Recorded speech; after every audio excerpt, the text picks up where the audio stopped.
श्रोते हो नमस्कार. आज जी मी कथा वाचणार आहे तिचं नाव आहे झाकली मूठ. लेखिका आहेत आशापूर्णा देवी आणि या कथेचा मराठी अनुवाद केला आहे लेखिका अरुणा ढेरे यांनी. पुस्तकाचं नाव आहे प्रतिष्ठेचा प्रश्न. मी सुरू करते. झाकली मूठ. गायत्री कितीतरी वेळ आरशासमोर उभी होती, स्वतःला न्याहाळत. इतका वेळ तर बहुधा पहिल्यांदाच. तिनं स्वतःला सगळ्या बाजूनी पाहिलं, जवळून पाहिलं, थोडं दुरून जाऊन पाहिलं. असं काय आहे आपल्यामध्ये की जगातले सगळे पुरुष आपल्याकडे लालसेनं पाहतात की नाही खरं खोटं देव जाणे. पण निदान श्रीपतीची, तिच्या नवऱ्याची तरी तशी खात्री आहे. त्याचा पक्का समज आहे तसा. हा समज बदलू शकतो की नाही? तो खोटा ठरू शकतो की नाही? तसा खोटा ठरायला हवा आहे तो. निदान गायत्रीला तरी खोटा ठरवण्याची आसोशी आहे, कारण त्यामुळे तिला क्षणभरही चैन नाही आणि श्रीपतीला तर दिवस रात्र संशयाचा भुंगा पोखरतोय. पुरुषांच्या नजरा खेचून घ्यावा असं रूप आपल्याला असावं, आपण तसं दिसावं अशी इच्छा म्हणजे एक प्रकारची अभिमानाचीच गोष्ट.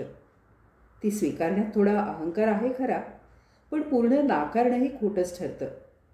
अर्थात असला दावा करणारी सुंदरी गायत्री नाहीच. ती मुळातच तशी नाही आणि हे तिला माहीत आहे. मग श्रीपतीला हे माहीत नाही का? तो तर काही आंधळा माणूस नाही खरं म्हणजे, चांगला डोळस आहे. मग काय, सुंदर बायकांशी लग्न करणाऱ्या सगळ्या नवऱ्यांची मनं जंगलातल्या वणव्यासारखी कायम पेटलेलीच असतात असं म्हणायचं? असा विचार आला की गायत्रीला विलक्षण चीड येते. अपमानानं आणि दुःखानं ती अगदी धगधगून उठते. या अर्थहीन विनाकारण वणव्यात श्रीपती जळून जाईल एक दिवस. घरात कोणीही ओळखीचा पुरुष आला की श्रीपतीचं त्या दिवसाचं सगळं काम ठप्प झालंच म्हणून समजा. मग ते काम किती का महत्त्वाचं असे ना. आणि सणकी तर इतका की येणाऱ्या माणसाच्या वयाचा विचार करण्या इतकंही भान राहत नाही त्याला. आता त्या दिवशीचीच गोष्ट पहा. त्या दिवशी श्रीपतीला डोळ्यांच्या डॉक्टरकडे जायचं होतं. निघालाच होता तेवढ्यात त्याच्या मावस बहिणीचे यजमान आले. त्यांच्या मुलीचं लग्न होतं म्हणून पत्रिका द्यायला आले होते. श्रीपती थांबलाच. राजेंद्र तर गप्पिष्टच. लग्नाचे मुलगे, त्यांचं करिअर, त्यांचे बाजारभाव बोलतच राहिले आपले. थांबतोही म्हणेनात आणि उठतोही म्हणेनात. गप्पा सुरू. डॉक्टरांची अपॉइंटमेंट मुश्किलीनं नक्की केली होती, पण श्रीपती जागचा हालेना. शेवटी डॉक्टरांकडे जायचं राहूनच गेलं. त्याच्या दृष्टीनं डोळे गेले खड्ड्यात. इथे डोळ्यात तेल घालून आपल्या सुंदर लाडक्या बायकोला जपायला हवं आधी. करणार काय तो तरी? त्याच्या बायकोला कुणी निर्लज्ज आणि लोभी नजरेनं गिळून टाकलं तर? गायत्रीला हे ठाऊक आहे. तिचे वडील आणि तिचा भाऊ हे दोघं सोडले तर तिच्या माहेरचं तरी कोण येतं तिच्याकडे? एक प्रकारे मज्जावच आहे इतरांना. असा काही लेखी हुकूमनामा नाही कोणी काढलेला, पण अलिखित प्रथा आपोआप पाळली गेली आहे. लग्न झाल्या झाल्या तिचा संसार पाहायला नवे नवे चेहरे येत होते की, पण आता कोणी नाही येत.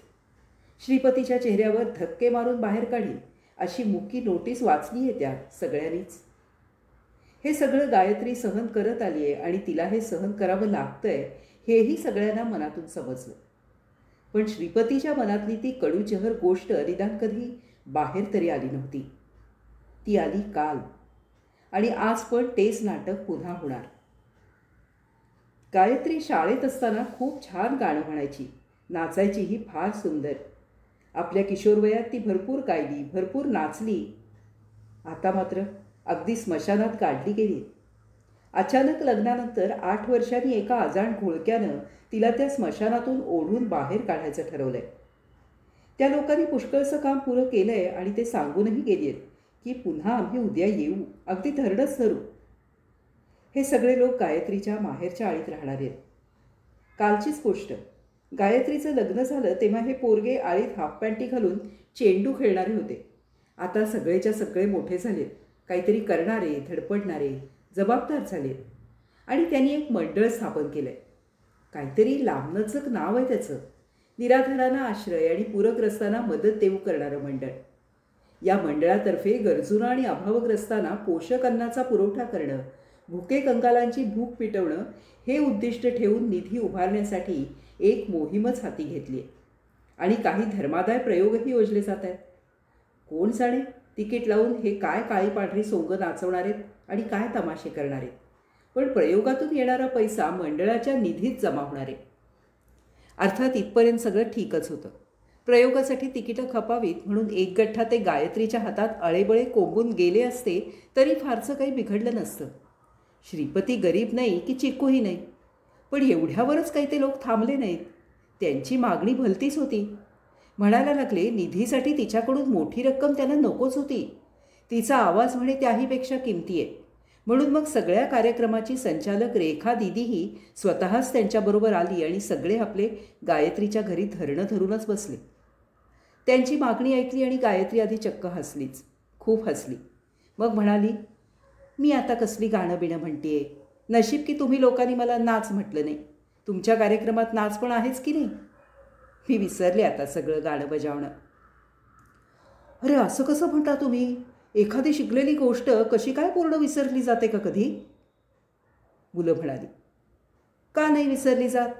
म्हातारं झालं माणूस की विसरतं सगळं. तिच्या या वाक्यावर सगळी मंडळी अगदी खळखळून हसली.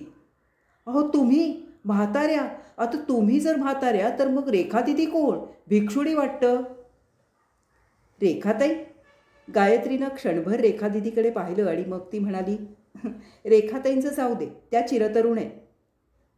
आपला जाडजूड उंच देह एका खुर्चीत पसरून रेखाताई अजूनही हास्यहुष्य करत होत्या. आता त्यांची बोलण्याची पाळी आली. चिरतरुण कसली राहते, पण तुझ्यासारखी अकाली म्हातारी नाही झाले बाई मी अजून. तुला तरी काय धाड भरली आहे गं म्हातारी व्हायला? लग्न होतातच की सगळ्यांची, पण सगळं काही तुझ्यासारखे बाकी दुनियेला विसरून फक्त तू आणि मीच करून जगत नाहीत आपल्यातच. नाही हो रेखाताई, तुम्ही अगदी तुमच्या ठेवडीच्या भाषेतून चिडवताय. गायत्री म्हणाली. नाही कसं नाही, मी बोलणारच. सोडते की काय तुला? मी काही तुझ्यासारखी पार बदलून जाणारी नाही. रेखाताई हसत म्हणाल्या. मग त्यांनी खरंच मऊ आवाजात गंभीरपणे म्हटलं, चल जाऊ दे सगळं, आता चल बघू तू. गायत्री पुन्हा हसायला लागली. मी तुमच्याबरोबर येऊ आत्ता? आणि कुठे ते? जायचंय मसणात, आणखी कुठे? रेखाताई वैतागल्या. तुझं बोलणं ऐकून ना डोकं फिरतंय माझं. तरी ही पोरं म्हणतच होती की रेखा दिदी तुम्ही चला, आम्ही जाऊन काही उपयोग होणार नाही. आम्हाला नाही ऐकायच्या त्या. खरंच होतं ग बाई, म्हणून मी स्वतः उठले आणि आले. आम्ही सगळे ठरवूनच आलो. तुला अगदी ओढत फरफटत न्यायची वेळ आली तरी चालेल, पण काहीही झालं तरी न्यायचंच. अरे देवा, बाहेर कुठे जाण्याचा तर गायत्री विचारसुद्धा करू शकत नव्हती. श्रीपती नसताना सौ गायत्री श्रीपतींनी तरुण मुलांच्या टोळक्याबरोबर भटकायला जाणं आणि नंतर त्या मंडळाच्या कार्यालयात जाणं. छे छे, त्यानंतर तर ती आपल्या घरी परत तरी जाऊ शकली असती का? पण हे कटू सत्य ती सगळ्यांना सांगू तर शकत नव्हती. म्हणून तिनं अगदी गमतीनं म्हटलं, बघा हां, या घराचे मालक आहेत बडे वकील. अनधिकारानं दुसऱ्याच्या घरात घुसणं, बळजोरी करणं, लूटमार करणं, अपहरण करणं अशा गुन्ह्यांसाठी चार्जशीट भरून दाखल होईल तुम्हा लोकांवर. तू तुझ्या वकिलाला ठेव तुझ्या पदरात बांधून. रेखाताई जरा उंच आवाजात म्हणाल्या. मेलं कोंबडं आगीला भीत नाही. मी आधीच अगदी हायकोर्टाच्या न्यायाधीशांपासून सगळ्यांना एका बाजारात विकून दुसऱ्या बाजारात खरेदी करून बसले. विजय जा रे तू. त्यांनी एका तरुण मुलाला बाहेर पिटाळलं. जा गाडी स्टार्ट कर. गायत्री, मी तुला 1 मिनिट देते. पटकन साडी बदलून ये, केस सारखे कर आणि निघ फटाफट. गायत्री काहीही बोलली तरी रेखाताईंच्या पुढे ते सगळं निरर्थक होतं. त्यांच्या धबधब्यापुढे हिच्या मातीच्या बंधाऱ्याचा काय टिकाव? घरातून 2-3 तास बाहेर जाण्यासाठी तिची मात्र अगदी तयारी नव्हती. फार घरकोंबडी झाली आहेस ग तू, म्हणून तर तुला बाहेर खेचायला हवं जरा, रेखाताई म्हणत राहिल्या.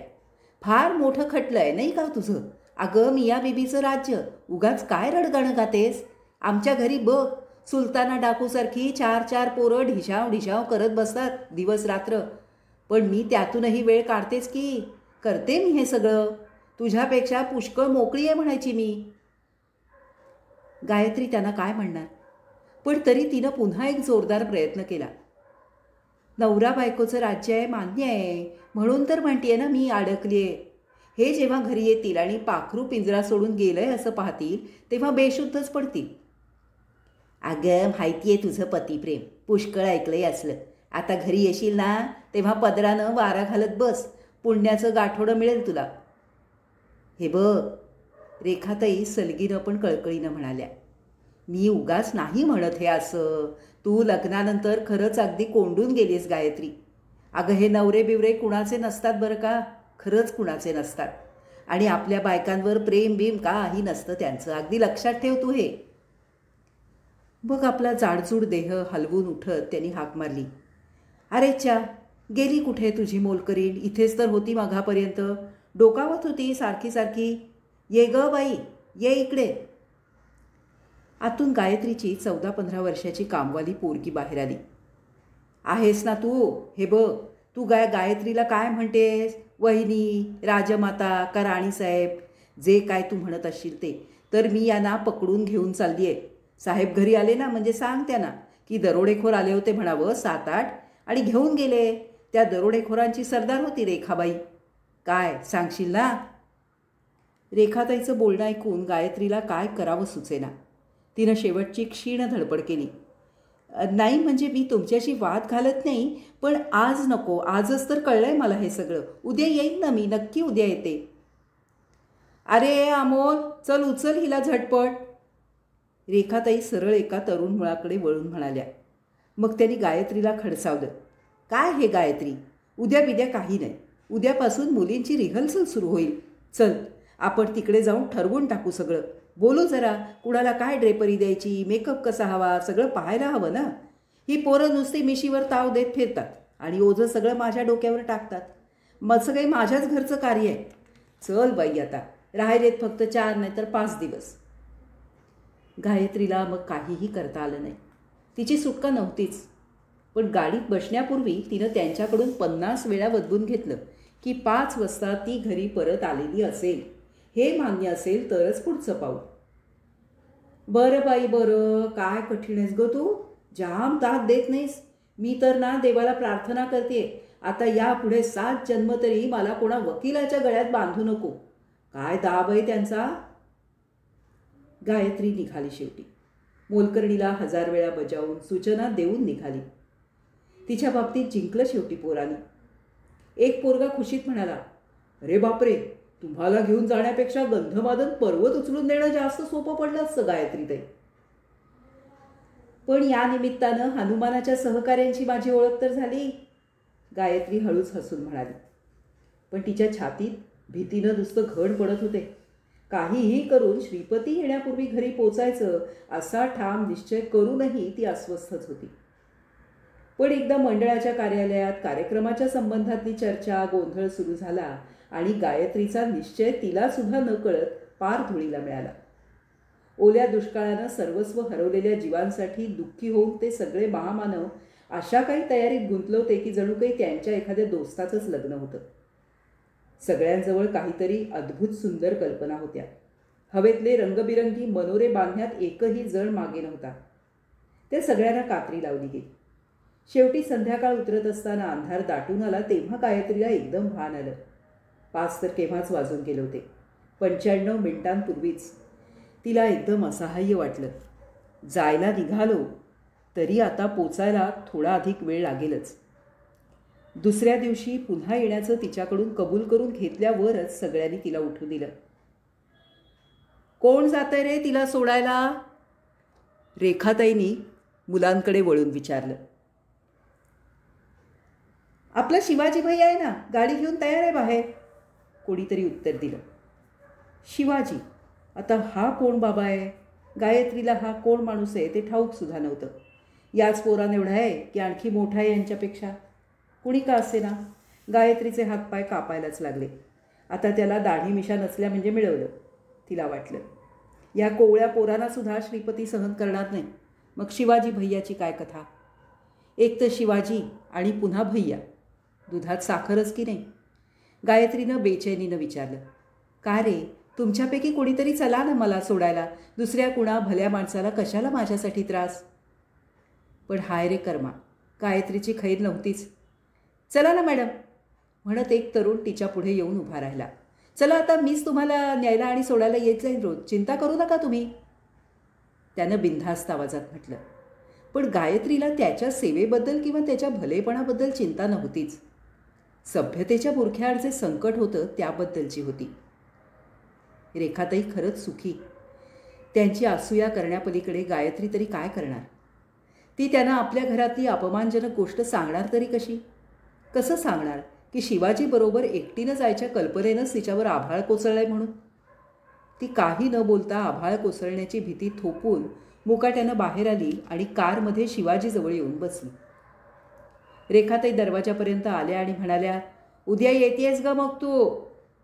उत्तर न देणं कठीण होतं. गायत्री खोट्या रागानं म्हणाली, काय करू मी येऊन? नुसता दंगा गडबड आणि गोंधळ हेच ना पुन्हा? मी नाही येणार. वा वा, तुम्हाला सोडणार नाही आता आम्ही. न येऊन कसं चालेल? इथे पूरग्रस्तांसाठी आम्ही जीवाची बाजी लावून काम करतोय. आमच्यापासून पळून जाणं सोपं नाही आहे बरं का. गायत्रीला उत्तर सुचेना. ती चुपचाप बसून राहिली. तिची मनस्थिती काहीतरी नीट छान बोलण्याची नव्हतीच. कोण जाणे आता काय रामायण घडतंय? आगीतून वाचून पळावं तर नेमका फुफाटात समोर. आणि तसंच झालं. तिनं गाडीतून पाय खाली ठेवला तो श्रीपतीच्याच पुढ्यात. रेखाताईनीच मला पोचवून दिलं असं म्हणण्याचीही सोय राहिली नाही. खरं म्हणजे शिवाजी काय कोणी दैत्य होता की ब्रह्मराक्षस? एक साधासा तरुण, गायत्री एवढा, कदाचित 4-2 महिन्यांनी लहानच असेल. श्रीपती घरासमोरच फेऱ्या घालत होता. त्यानं घरी आल्या आल्या कामवाल्या मुलीकडून सगळं ऐकून घेतलं होतं आणि मग 2 तास त्याच्या भुकेल्या सिंहासारख्या घरासमोर फेऱ्या चालल्या होत्या. त्यानं हातपाय धुतले नव्हते, कपडे बदलले नव्हते की चहाही घेतला नव्हता. कुठून यार बनवून पकडून आणलाच हा छोकरा? तो गुरगुरत म्हणाला. गायत्रीला तर काही समजलंच नाही. अगं बोल ना, हा छक्कडबाज कबुतरासारखा पोरगा आणलायस कुठून? गायत्री थोडा धीर करून म्हणाली, काहीतरी काय बोलताय? चांगला सज्जन माणूस आहे तो. ओहो, अगदी दूध पितं बाळच वाटलं मला. ते सोड, गेली होतीस कुठे? मसणात. गायत्रीला म्हणावंसं वाटलं, पण ती बोलली नाही. श्रीपतीला कशाचा राग आला होता हे तिला चांगलंच कळलं होतं. पण ती आपली नाराजी लपवत सहजपणे म्हणाली, काही विचारू नका. आज अचानक दुपारी भलतंच संकट येऊन पडलं गळ्यात. काही सांगितलं नव्हतं, माहिती नव्हतं आणि एकदम रेखाताई आल्या आणि अगदी गळ्यातच पडल्या. मी खूप टाळून पाहिलं पण नाहीच टाळता आलं. टाळण्याची इच्छा असली तरी टाळलं जात नाही हे मला मान्यच नाही. श्रीपती थंडपणे म्हणाला. त्या थंडपणाची धार मात्र किंचितही कमी नव्हती. पण काय भानगड काय होती? एकदम या रेखाताईंना प्रेम कुठून आलं तुझं? शिळ्याकडीला ऊत कसा काय आला? गायत्री म्लानपणे हसली. मला सांग, डझनभर पोरांबरोबर हाय हॅलो करत गेलीस कशी तू बाहेर? कुणाच्या परवानगीनं? श्रीपतीनं कडू जहर संतापानं विचारलं. असले शब्द श्रीपतीनं आधी कधी वापरले नव्हते. खरं म्हणजे ते वापरण्याची संधीच गायत्रीनं त्याला कधी दिली नव्हती. कधीही उठून ती माहेरी जाऊन बसत नव्हती की रस्त्यावरच्या फेरीवाल्यांना बोलवून कधी खरेदी करत नव्हती. मी एक गरीब दासी आहे खरेदी केलेली हे मला माहीत नव्हतं, असं म्हणत गायत्री खिडकीकडे तोंड करून मोकळा वारा अंगावर घेत उभी राहिली. श्रीपती आणखी भडकला. नाहीतर मग कोण आहेस तू? उगाच उचलली जीभ लावली टाळ्याला. तुला माहिती आहे की मला असली लफडी अजिबात आवडत नाहीत. त्या तुझ्या रेखाताईनं तुझी गरज लागली तरी कशात ते तरी सांग. गायत्री सहनशीलपणे निश्वास टाकून म्हणाली, रेखाताईंना नाही लागली गरज. माझ्या भागातली काही तरुण मुलं एक चॅरिटी शो करणार आहेत, त्यात मी गाणार आहे. अच्छा, फक्त गाणंच गायला सांगितलं त्याने तुला की नाचायला?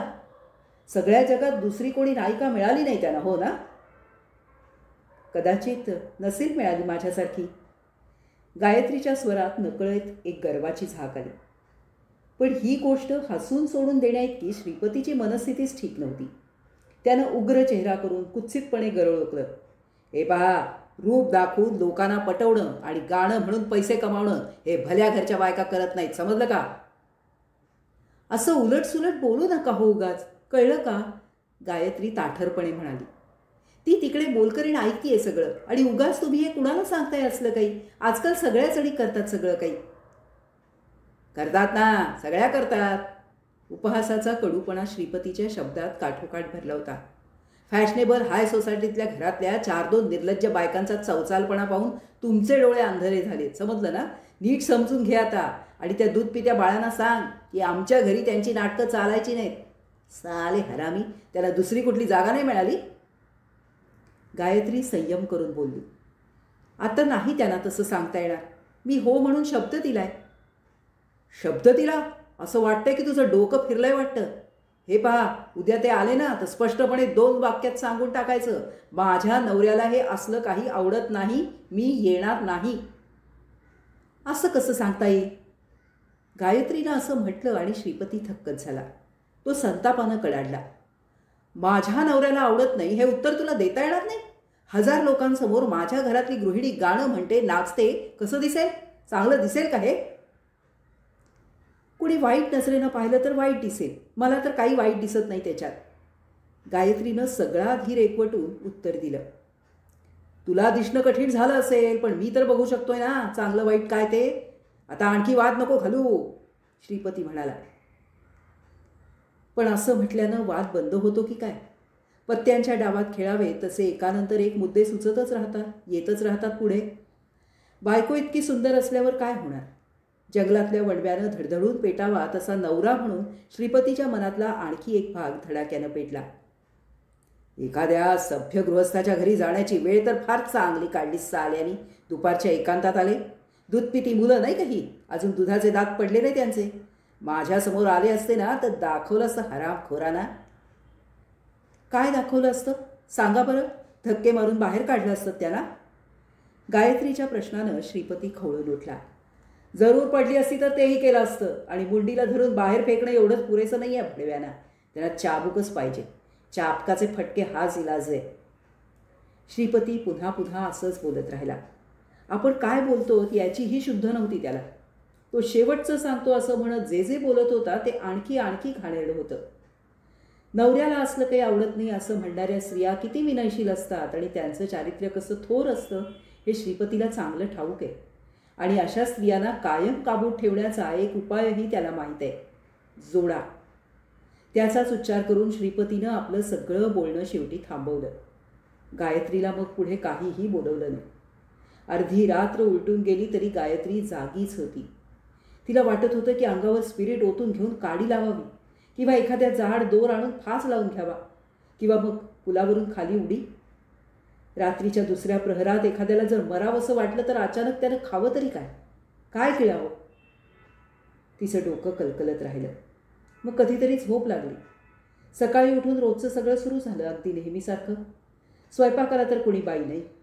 श्रीपतीच्या अनर्थकारक गैरसोयीला सोडून इतर कोणतीही अनर्थकारक गैरसोय नव्हती. मात्र घरातली सगळी कामं मुकाट्यानं उरकत होती गायत्री, एखाद्या भरलेल्या आषाढी ढगासारखी.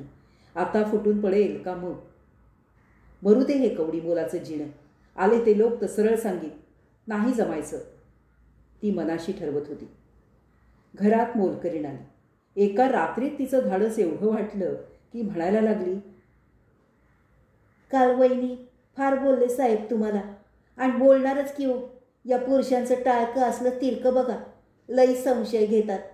आमच्या हिथं बी असलंच चालतंय. मारून मारून पार हाडांचं बुसकाट केलंय. तुम्ही शिकलेली लोक, मोठ्या घरातली, तुम्हासनी मार तरी नाही पडत. आमच्या वाडी अंगाला हात नाही लागत तुमच्या. अपमानाचा हा घोटही गायत्रीनं शांतपणे गिळला. काय म्हणणार या बाईला?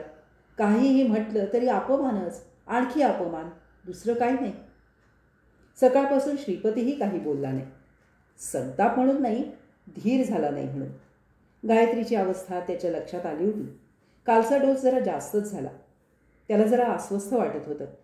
त्याच्यावरचं गायत्रीचं प्रेम काही खोटं नव्हतं, ते तर स्वच्छच होतं.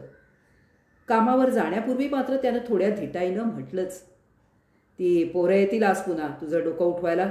त्याला सांग की बरं नाही मला. सुखिया, चल दार बंद करून घे, जातोय मी. आणि तो बाहेर पडला. तो गेला आणि गायत्रीनं सुखियाला म्हटलं, तू जेवून घे सुखिया. आणि ती आपल्या खोलीत जाऊन पलंगावर पडून राहिली. तिनं डोळे उघडले तेव्हा मोलकरीण दाराच्या आलं होती. चला वहिनी, थोडं खाऊन घ्या, ती म्हणाली. पण गायत्री उठली नाही. सांगितलं ना तुला मला नकोय म्हणून, असं तिनं म्हटलं आणि दारच लावून घेतलं. हळूहळू उठून ती आरशासमोर येऊन उभी राहिली. बघत राहिली स्वतःच्या प्रतिबिंबाकडे, जवळून, दुरून, या कोनातून त्या कोनातून. श्रीपती एवढा तडफडतोय असं काय आहे तिच्यामध्ये? ती शोधत राहिली.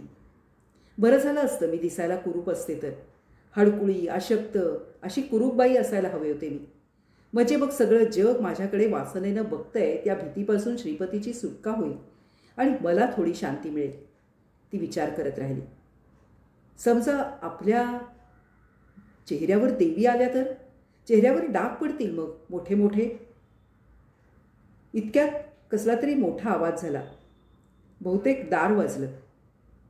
गायत्रीच्या या भलत्या विचारांमध्ये तिच्या मनात आलं, कोण असेल? शिवाजी? नक्की तोच. दुसरं कोण येणार यावेळी? देवीच्या व्रणाने कुरूप होण्याची तयारी बाजूला ठेवून गायत्रीनं पटकन केसांवरून कंगवा फिरवला आणि कपाटातून एक बऱ्यापैकी कोटा साडी काढून नेसली. पदर नीट खांद्यावर घेत ती दाराशी आली. तोपर्यंत सुखियानं दरवाजा उघडलाच होता. दारात शिवाजी होताच आणि रेखाताईसुद्धा. त्या दोघांसमोर गायत्रीला सांगायचं होतं की मी येऊ नाही शकत. माझ्या नवऱ्याला हे काही नाही आवडत. पण छे, तिला गदागदा हलवलं असतं तरी तिनं यावेळी असं काही म्हटलं नसतं. गायत्री समोर आली आणि रेखाताईंची बडबड सुरू झाली. महाराणींची झोप आताशी झालेली दिसतेय. बघा बाई, दरवाजाची बेल दाबून दाबून माझे हात तुटायची वेळ आली. आता बाईसाहेबांचा येण्याचा विचार आहे की नाही बघायचं. काय येतेस ना? एखाद्या गोड लहान मुलासारखं भोळं हसू चेहऱ्यावर ठेवून गायत्रीनं उत्तर दिलं. समजा मी नाही आले तर तुम्ही लोक माझा जीव जागेवर ठेवाल का? जरा दुपारी विश्रांती घेईन म्हटलं तर कुठलं काय? काल कोणत्या लुटारू माणसांबरोबर जावं लागलं देव जाणे. परत आले तर बायकोच्या अनुपस्थितीत नवऱ्यानं घर डोक्यावर घेतलेलं. चहा नाही, पाणी नको, जेवणसुद्धा नको. सगळे नखरे केले. आज तर मला मारच बसणार बहुधा. नाहीतर मग तोंडावर धडाम करून दरवाजा बंद. गायत्री बोलता बोलता खुदूखुदू हसत होती. चल चल, जे नशिबात आहे ना ते काही चुकायचं नाही, रेखाताई थट्टेनं म्हणाल्या. सुखिया, दरवाजा बंद करून घे बाई, असं म्हणत गायत्री बाहेर पडली. आता हा बंद दरवाजा उघडायला लावून ती परत या घरात येणार का? उघडणार तरी आहे का या जन्मात पुन्हा हा दरवाजा? श्रीपती तिला आपल्या घरात घेईल का पुन्हा? घेईल तर मग मारेल बहुतेक. काहीही होऊ शकेल. तिच्या मोलकरणीला उगीच वाटतंय की मोठ्या घरातल्या बायकांना पुरुष हात लावत नाहीत म्हणून. आता एक दिवसासाठी नाही, एखाद्या विशेष दिवसासाठीही नाही, रोज गायत्री घरातून बाहेर जाईल, गाण्याचा रियाज करायला जाईल आणि करून घ्यायलाही जाईल. आणि मग स्टेजवर नटून सजून उभी राहून गाणं म्हणेल. ते ऐकायला शेकडो माणसं गोळा झालेली असतील. आता या गोष्टीमुळे श्रीपती चिडणार नाही तर मग काय करेल? पण गायत्री तरी आता काय करणार? सकाळपासून तिनं मनाशी नकार द्यायचं ठरवलं होतं. मी दासी आहे, नवऱ्याची गुलाम आहे, माझ्या नवऱ्याला असं काही आवडत नाही, हे सगळं सांगायचं तिनं अगदी घोकलं होतं. पण ती हे सांगू नाही शकली. दुसऱ्यासमोर अशी मान खाली घालता येईल का? श्रीपतीच्या थपडाखाईल ती, पण लोकांपुढे अशी अपमानित कशी होईल? कदाचित असंच जाईल तिचं सारं आयुष्य. घाणेरडं बोलणं ऐकत, फटकारणं सहन करत, लाथा खात, जोडे खात. पण आपल्या या गलिच्छ विकृत आयुष्याच्या संदर्भात लोकांना ती जरासुद्धा काही कळू देणार नाही. असं काही करण्याचा प्रसंग आला तरी ती सगळ्या माणसांसमोर खूप सुखाचं छानसं नाटक करेल.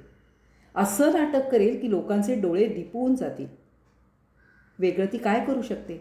दुसरा उपाय तरी कुठला आहे? तिनं काय बंड करायचं? बाहेर पडायचं? वेडीच ठरेल मग ती. ती काय लहान मुलगी आहे का? सरळ धुडकावायचं नवरा आणि लोकांनी मग आपलं हसू करायचं? श्रीपतीला 10 जणांमध्ये हास्यास्पद करून तिचं समाजाच्या नजरेत काही स्थान राहील का? आपल्या नवऱ्याला सुद्धा सांभाळता नाही आलं हिला असं म्हणत लोक हसतील, कीव करतील किंवा उपेक्षा करतील. म्हणून मग पदराला सगळं बांधून गाठ आणखी मोठी मोठी करत समाजापासून ती लपवून ठेवायची. एवढंच ती करू शकते. दुसरं काय तिच्या हातात आहे सांगा? श्रोतेहो, कशी वाटली ही कथा तुम्हाला? आपल्या प्रतिक्रिया आपण कमेंट्सद्वारे नक्की कळवू शकता.